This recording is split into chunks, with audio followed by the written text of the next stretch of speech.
ஏன்னா வந்து கோவிலுக்கே போனால் என்ன சொல்லுவோம் சார், கோயிலுக்கு போவோம், ஐயர் வந்துட்டு என்ன கேட்பாருன்னா என்ன நட்சத்திரம், என்ன குலம், என்ன கோத்திரம், என்ன ராசி, அதை மட்டும் தான் கேட்பாங்க. அந்த லக்கணம் அப்படிங்கிற ஒரு விஷயத்தை கேட்க மாட்டாங்க. அதுக்கும் இதுக்குமே சம்பந்தம் கண்டிப்பாக இருக்கு. நம்ம அந்த லக்கணம் தான் நம்ம அங்கே போக வச்சது. உங்களுக்கு ஒன்றும் இல்லை. இப்போ வந்து மிதன லக்கணம் ஏஎல்பி லக்கணமாக போணுச்சுன்னா நீங்கள் பெருமாள் கோயிலே சம்மந்தப்பட்டு பெருமாள் கோயிலே தொடர்பு வரும்.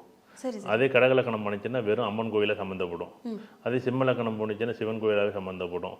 அடுத்தது கன்னி லக்கணம் பண்ணிச்சுன்னா இருக்கிற பெருமாள் கோயிலில் அது பிரசன்ன பெருமாள் கோயிலாக பார்ப்பீங்க. லக்கணம் வந்து துலா லக்கணம் போணுச்சுன்னா நரசிம்மர் கோயிலாக போவீங்க. எந்த உருவம், அதாவது தலை ஒரு உருவமாக உடம்பு ஒரு உருவமாக இருக்கும்ல சாமி, யோக நரசிம்மர், பிரத்யங்கரா, இந்தமாரி சாமியை கும்பிடுவாங்க. அது விருச்சிக லக்கணத்தை பார்த்தீங்கன்னா வெறும் காவல் தெய்வங்களாகவே கும்பிடுவாங்க. முருகனாக பார்த்துக்கிட்டு கிடப்பாங்க. அந்த மேஷமும் விருச்சகமும் கேள்வியை போணுச்சுன்னா. அதே தனுசா போணுச்சுன்னா எல்லா சாமியும் கும்பிடுவாங்க. குரு தட்சிணாமூர்த்தி கும்பிடுவாங்க. இப்படி எடுத்துக்கணும். அந்த மாதிரி சாமி தான் நமக்கு தொடர்பு இருக்கும். இல்லைன்னா இவங்க என்னன்னா சித்தர் கோயிலாக போவாங்க. இந்த தனுசு ராசி, தனுசு லக்கணம் இப்போ போணுச்சு, இல்லை கேதசை போணுச்சு, சுக்கரதசை போகிறவங்க பார்த்தீங்கன்னா சித்தர் கோயில் போயிட்டு இருக்கோம். பட்டையை போட்டுக்கிட்டு நம்ம வந்து வெறும் கோயிலாக அலைஞ்சிக்கிட்டு இருப்பாங்க. அதே மகர லக்கணம் போணுச்சுன்னா எனக்கு எல்லாமே கடவுள் வந்து நான் உட்காந்துருக்கிறதுல கொடுக்கும் அப்படிங்கும்.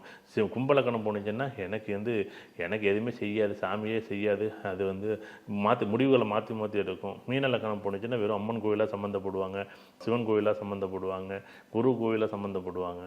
அதுமாரி ஒவ்வொரு லக்கணத்திற்கும் எனக்கு எந்த லக்கணம் போதோ அந்த லக்கணத்துக்கு தகுந்த மாதிரி, அந்த கிரக அமைப்பு தகுந்த மாதிரி எனக்கு அந்த கிரகங்களும் சாமிகளும் கடவுளும் அமையும்.